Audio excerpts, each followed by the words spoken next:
Hi everybody, Ian here from ukeartswork.info. I've got a little thing to say today, which is extremely important. What is it, you ask? It's this.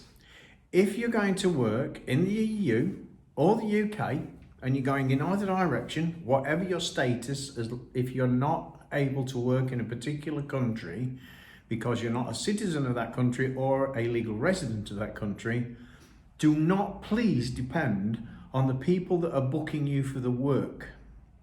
That means an agent, a manager, a promoter, whatever. They may say they'll sort you out and you may think that's fine. It's not. You are personally liable for your work permit status.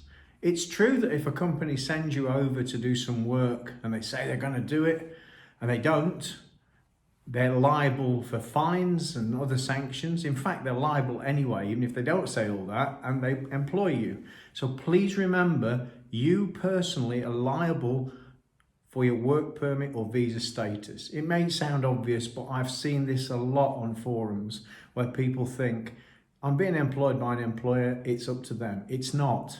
It's up to you. So please remember that.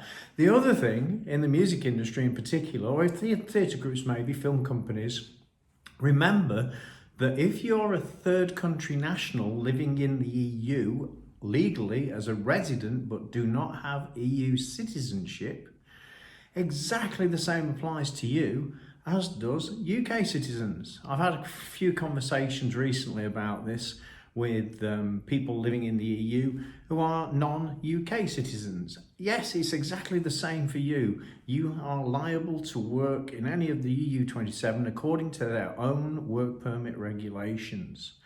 Not only are you liable if you get it wrong, but if your agent or manager or anyone else sends you there, organises a show, potentially they could be liable too, for fees and other sanctions. Sorry, not fees. They're liable for fees, of course. I mean fines.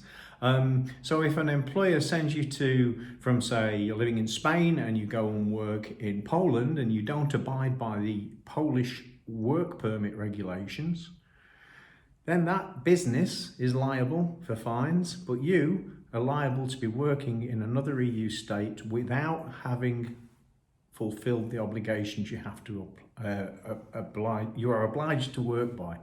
I hope that's clear. I hope it's simple.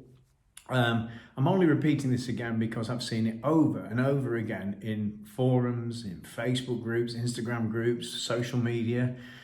This is the real deal. So please be careful and make sure that you are fully covered and you know what you're supposed to be doing. On the UK Arts Work site, there's a whole section on working in the EU and also in the UK. And I'll say one last thing that is also really important.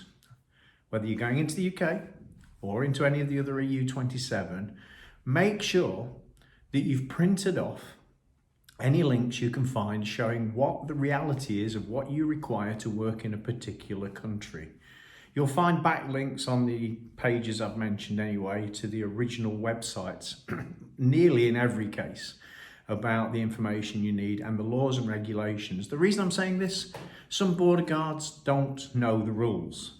You say you're going to work there, they look at you and go, no, you're not coming in, you've not got the right documents. Or in Germany's case and Finland's case, for example, you can work 90 days in any 1 year without the requirement of a work permit.